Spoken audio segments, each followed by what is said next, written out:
کیمیائے سعادت پارٹ 131 اصل ہشتم تلاوت قرآن حکیم۔ اے عزیز جان لے کہ قرآن شریف پڑھنا سب عبادتوں سے بہتر ہے، خصوصاً نماز میں کھڑے ہو کر۔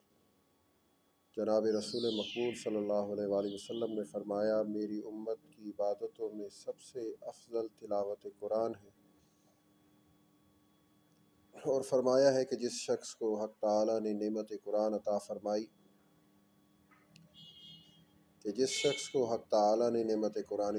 نعمت قرآن عطا فرمائی ہو اور وہ سمجھے کہ کسی کو اس سے بہتر کوئی چیز ملی ہے، تو اس نے اس چیز کی تحقیر کی جس کی حق تعالیٰ نے تعظیم و توقیر کی، اور فرمایا کہ اگر مثلاً قرآن کو کسی کھال میں رکھیں تو آگ اس کے قریب بھی نہ جائے گی، اور فرمایا ہے کہ قیامت کے دن کوئی فرشتہ اور پیغمبر وغیرہ قرآن سے بڑھ کر حق تعالیٰ کے نزدیک شفیع نہیں ہے، اور فرمایا ہے کہ حق تعالیٰ ارشاد فرماتا ہے، جس کو تلاوت قرآن دعا مانگنے سے باز رکھے تو وہ شکر گزاروں کے واسطے جو بڑا ثواب ہے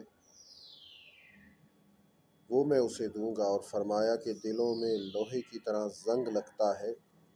لوگوں نے عرض کی، یا رسول اللہ صلی اللہ علیہ وآلہ وسلم، وہ چھوٹتا کاہے سے ہے؟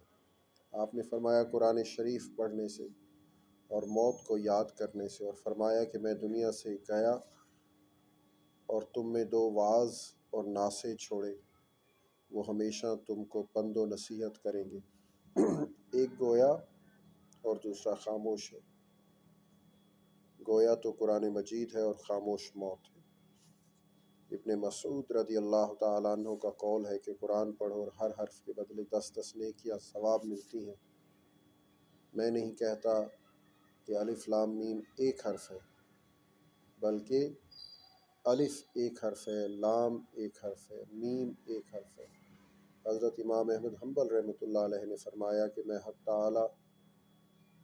نے حق تعالیٰ کو خواب میں دیکھا، عرض کی، یا اللہ، کس چیز کے ذریعے تیرے ساتھ تقرب افضل ہے؟ ارشاد ہوا، میرے کلام قرآن کے ذریعے سے۔ میں نے عرض کی، خام خواہ سمجھتا ہوں، خواہ نہیں۔ ارشاد ہوا، ہاں معنی سمجھے خواہ نہ سمجھے۔ دوبارہ پڑھ دیتا ہوں، یہاں پر تھوڑی سی مجھ سے غلطی ہوگی، آئی بیگ یور پارڈن پلیز۔ قرآن کے ذریعے میں نے عرض کی، خواہ معنی سمجھتا ہوں خواہ نہیں۔ ارشاد ہوا، ہاں معنی سمجھے خواہ نہ سمجھے، پھر بھی تلاوت قرآن مجید کرے۔ غافلین کی تلاوت کا بیان۔ اے عزیز جان لے کہ جس نے قرآن پڑھا اس کا بڑا درجہ ہے، اسے چاہیے کہ قرآن شریف کی عزت کا خیال رکھے، ناشائستہ باتوں سے بچا رہے، ہر وقت آداب سے رہے، ورنہ معاذ اللہ اس بات کا خوف ہے کہ مبادا قرآن شریف اس کا دشمن ہو جائے۔ اور رسول مقبول صلی اللہ علیہ وآلہ وسلم نے فرمایا، میری امت میں منافق اکثر قرآن خوان ہوں گے۔ میری امت میں منافق اکثر قرآن خوان ہوں گے۔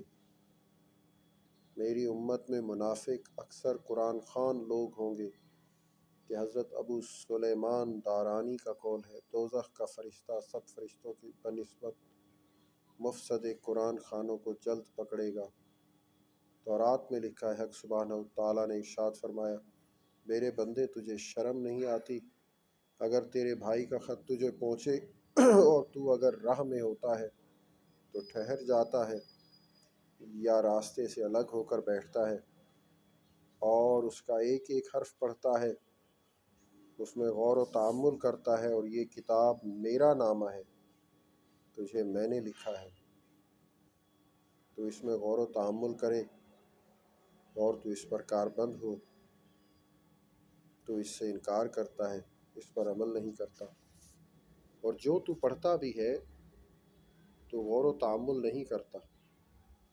حضرت حسن بصری رضی اللہ تعالیٰ عنہ نے فرمایا، اگلے لوگ قرآن شریف کو جانتے تھے کہ حق تعالیٰ کے پاس سے یہ نامہ آیا ہے، رات کو اس میں غور و تأمل کرتے تھے اور دن کو اس پر عمل کرتے تھے۔